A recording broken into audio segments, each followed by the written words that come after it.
Okay, so this is what the twist looks like before I unravel. As you can see, it looks really dry. I haven't put any water or product, the ORS moisturizing hair lotion. I haven't put any on her hair in maybe probably about 5 days or so. You know, she's just been around the house, running around, playing. So this is what it looks like. As you can see, it's not too frizzy or anything. So that's a good thing because it'll be easy to unravel the twist. Okay, so I'm going to start off by spritzing just a tad bit of water on the twist just to add a little moisture into the hair in hopes to prevent breakage. I'm not going to spray a lot because if there is lint in this area right here, I don't want it to be wet because it would be harder to remove the lint. Well, it seems to be harder to remove the lint when it's wet. Okay, y'all, I have finished unraveling the twist, and as you can see, it does appear to be lint in this twist. And I mainly just experienced the lint in these back twists. I guess because she's laying on the back of her head when she sleeps or, you know, playing around on the floor.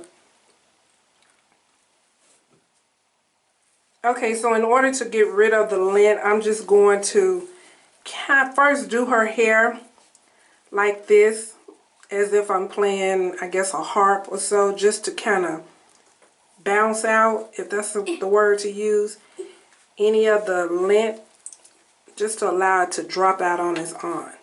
Hold down here. And then I get a soft brush and then just gently brush the remaining lint out of the hair. And again, I do this on dry hair because if the lint gets wet, it's going to react to the water and ravel around the hair, and then it'll be really hard to remove. So you'll try to just say remove the lint, and as you're constantly brushing and brushing, you'll break off the hair. So I suggest doing it on dry hair. And then I flip it over just to make sure the lint on the other side is removed as well.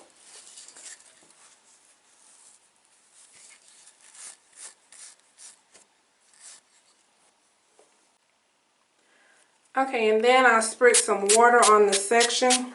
I did remove the lint from this section right here. So I'll just go ahead and get the entire section, spritz some water on it. Now I want to add as much moisture as possible because I'm about to comb the hair and I don't want it to break off because it's dry.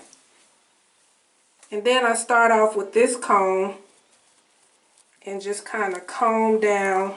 Hold down, Haley, hold down. Hoping to comb down any lint that was stuck up there, if any.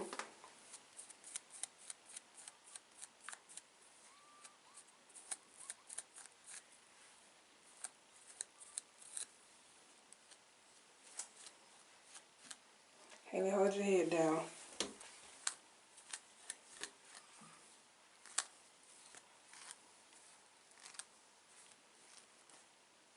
As you can see, I have some loose hair here.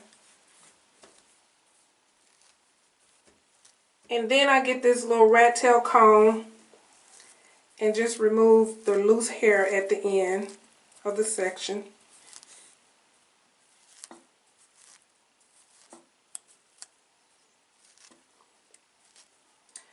Okay, and then I'm going to come back up here and comb again. Since this comb is able to get more tangles out, I use this comb to also remove any lint. To me, I have a better chance at removing lint with the small teeth comb because the teeth are so close together.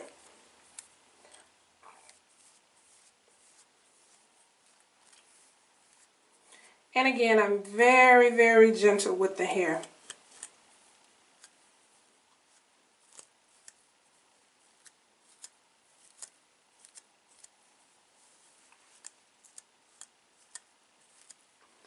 And I make sure to get all of the loose hair and tangles from the end,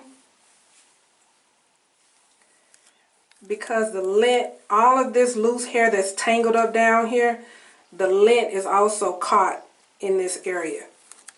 So I need to remove the loose hairs in order to comb out the lint.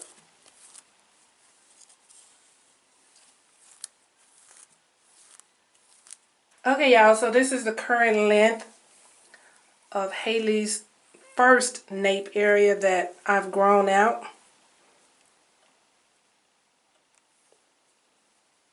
Let's see, it stops about right here.